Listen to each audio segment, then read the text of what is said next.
23, and this week I'm looking at a fantastic book that every single serious trumpet player needs to get and needs to work through and have as part of your daily routine. It's by James Stamp. James is no longer with us, but he wrote this amazing book that all the top players have studied, worked through, and worked on.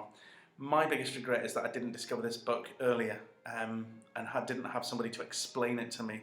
So that's really what I want to do. I want to make sure that I can explain what I've taken from the book. It's not gospel. There's books as well out there that will explain it as well. There's some really good books. So James Stamp, Warm-Ups and Studies. It's brilliant. It's just such a good book. It's well worth every single penny that you've got. Okay, it's brilliant to have. I'm just going to be flicking around a wee bit on my laptop here just to make sure I'm covering everything that I want to cover today. So James Stamp starts with breathing, preliminary exercises. So he gets you to breathe in for 8.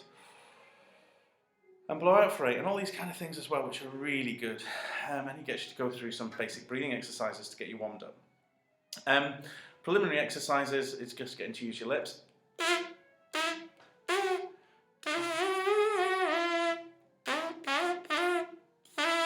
Talks about the poo attack. And ta. And then going on to the mouthpiece with it. So the same thing that we've kind of covered before, but it's an approach that really inspired me to do it as well. For me, James Stamp is all about flow. It's all about airflow and keeping the air moving. So you'll start to see that with these exercises that go.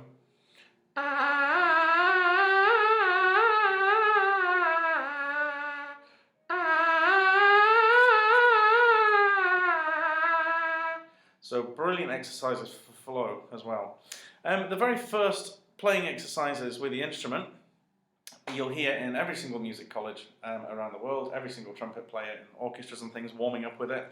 It's this one.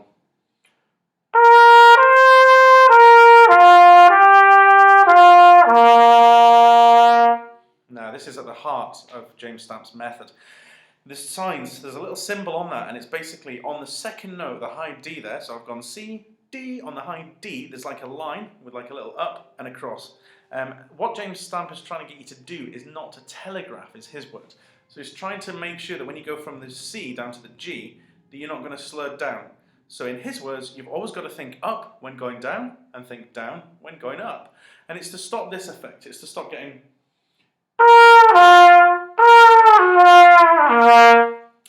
So it's to stop that, it's to cut that out. So he puts this high D in, he puts this A in there, so it keeps you thinking up and keeps your air focused.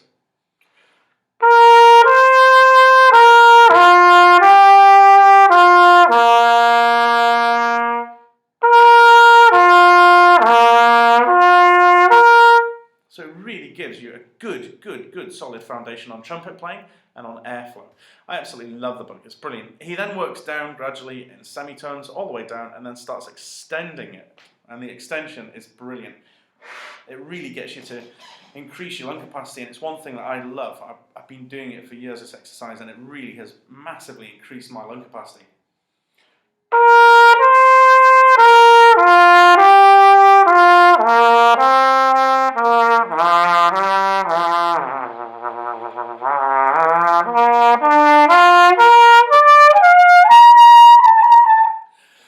I just work through that and push myself to get longer and longer phrases.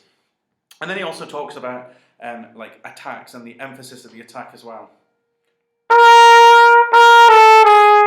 And pushing the air through these, and it's all about airstream and focusing airstream and things. Stamp's ideas on tonguing as well are really good. He talks about, sorry I'm just flicking through to find the page here, I want to make sure I play the right exercise. Just because I kind of have made my own exercises up based on this. With tonguing, he gives you basic scales and running through them, like and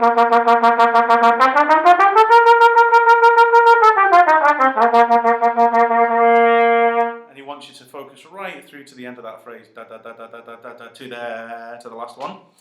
And these are brilliant. I mean, I use them for single tonguing, for using the back part of my tongue, the K tonguing, K tonguing.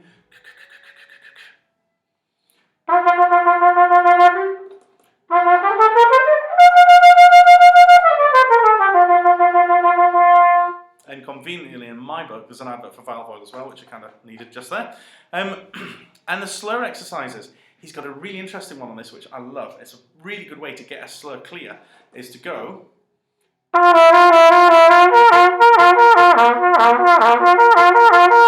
So to try and get that clear, what he gets you to do for the G to the high C is to tap the lead pipe as if you're pressing a valve down, to give you the idea of some physical movement of actually switching between them notes.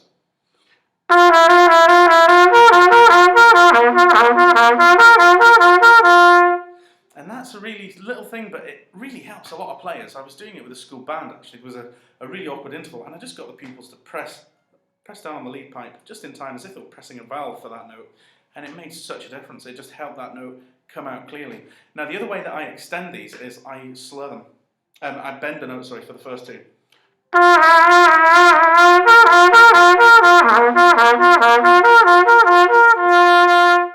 And the bending note thing as well is just brilliant. For me, the book's absolutely revolutionary. It's got some great little exercises in the back. It's just a brilliant, brilliant book, and I got a huge amount out of it. As I say, my biggest regret in life is that I didn't get hold of the book soon enough. So, when you're looking at stamp, remember it's all about airflow, it's all about not telegraphing, as he calls it, down between these intervals that you're slurring. It's all about a good, solid, basic foundation of trumpet playing that once you start playing in orchestras and things, you need. So I hope you all get out there and buy that book and enjoy it. It's published by Editions BIM, but just Google James Stamp, warm-ups and studies, and it's just the best book to get. I hope I've explained enough in there for you, and I'll see you next time. Thank you.